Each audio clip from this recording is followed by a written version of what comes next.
Let me ask you the question, Blake. Would you consider yourself to be a good person? Absolutely not. Interesting. Tell me why. There's many things that I've done in my life that I wish I could go back and change, and I wish that I could go back and undo. But deep down in, I know that without of making those mistakes, I wouldn't be where I am today. Okay. So I do a lot of bad things. I mean, but that all depends on what your definition of bad is. I mean,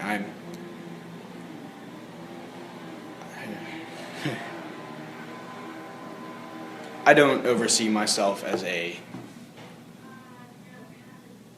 good person per se.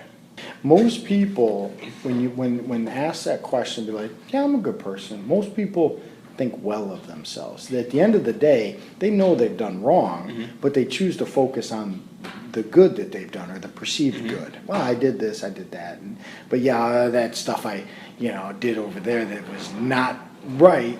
They don't focus on that, and you seem to have the version of that. Yeah, if you focus on what you do wrong, you can think of like, hey, if I drop this on the floor, right, it won't bother me right now. But when somebody else goes to use that rag, it's going to have dirt and grime in it.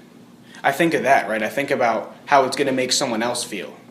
Yeah. I think about what the future consequences are rather than just present time. So, because I think what that is your conscience. I think you're sensitive to your conscience, and that's a very good thing. I think that is you're willing to sit here and acknowledge in your 17 years of walking this planet, you said you've done many bad things, okay? So the question is, and this is just maybe take a second to think about this question. If somehow, some way, you didn't see tomorrow and you died today, if my worldview is correct, you're going to stand before God and He's going to just reveal to you what you already know, that you're guilty before Him.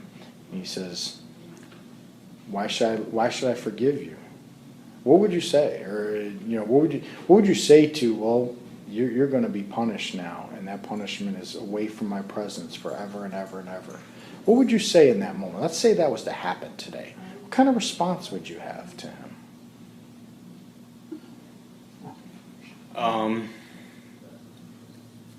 I mean, the question was, why should He forgive me? At this point in time, I would honestly look at Him and say, you shouldn't. Because when mistakes are made and when things happen, sometimes they can't be undone. Sometimes things happen that you have no control over, and sometimes things happen that you have all control over. Mm-hmm. And there's like I said, once it's happened, you can't do anything about it. So, I mean, I don't like second chances. I don't like forgiveness. If I screw someone over in life, I expect you to screw me over 10 times worse. Is forgiveness a virtue? Let me ask you that. Or a vice? What do you mean? Is it a good thing or a bad thing?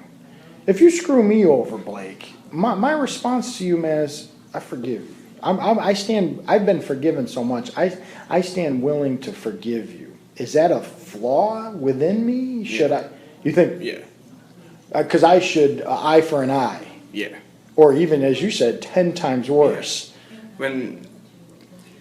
If I screwed you over in life, you've never screwed me over or done anything wrong to me, so why would I have done something to you? If I were you, I'd be 10 times more angry because you'd think, hey, I never did anything wrong to him, right? So how would you feel if you really did do something wrong to me and I said, Blake, man, yeah, what you did was wrong, man, and I don't like it because you wronged me, but, man, I understand you're just a knucklehead kid. I forgive you. It's okay.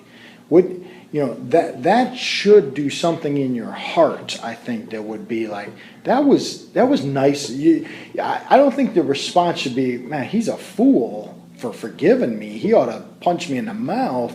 I think your response ought to be, well, that was very nice of him because I was the one in the wrong.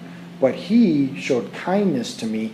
He gave me grace and mercy instead of retribution. And that's why it is with God.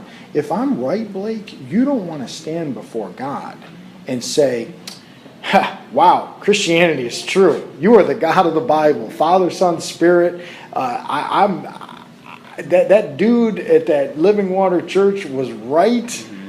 Oh, nuts. I'm screwed, basically. Oh. You want forgiveness. You don't want justice. You want mercy.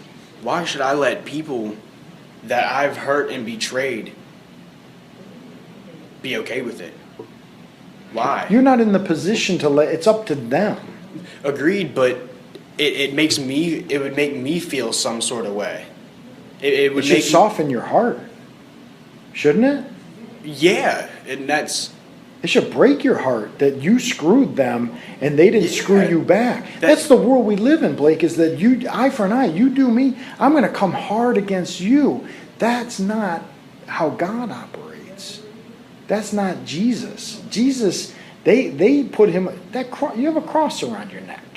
Does that has really no significance to you. Do you even understand what was going on there? Jesus willingly went to that cross. And he didn't really want to. Before he went, he said, Father, if this can go down another way, let it be that way. But if not, let your will be done. And what it was the plan before God ever created. He knew we were going to do all kinds of bad stuff. And he says, I'm still going to glorify my name through forgiving those who will turn to me in repentance, turn from sin, turn to me and ask for forgiveness and trust in what Jesus Christ has done on the cross. And that is substitute himself for us. He did the ultimate. He didn't just look the other way and say, I forgive you. Don't worry about it. Carry on. He says, you deserve punishment. And you know what I'm going to do? I'm going to stand in your place and I'm going to receive the whooping that you deserve.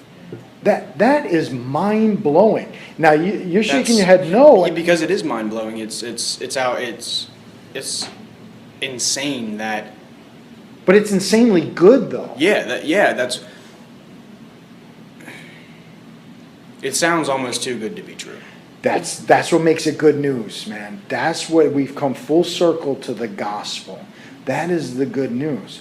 The bad news is we all deserve that punishment. I deserve it. I deserve it more than you. And you're 17 years, I can guarantee you, dude, I've sinned more than you have. I'm 43. I've sinned a lot more than you have.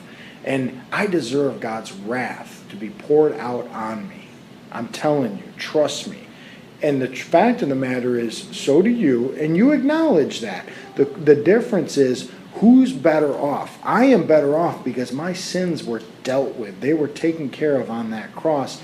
It's this loving kindness, a gracious offer of forgiveness that is not too good to be true because it's good and it's true. And so you can see why I would say, you know what? I got to take a few minutes and talk to that young man. Because how loving would it be for me to be like, I don't care what happens to him. He's just some dude putting in work here. What does it matter to me? I believe this stuff. That compels me to sit you down and say, man, let's talk. Let's talk. Because if nothing else, I'm hoping you're like, oh, that is an unbelievably kind offer that I ought not just sweep under the rug or dismiss. What do you think? Do you have a Bible that I could borrow? I do. Give me my business card. I want you to go to my website, man. Check it out. I'm going to get you a Bible. I'm going to get you some other materials as well. All right. Dude, that is so encouraging to hear, bro. Hey, man, thanks for talking to me, man. Thank you, man. Appreciate it.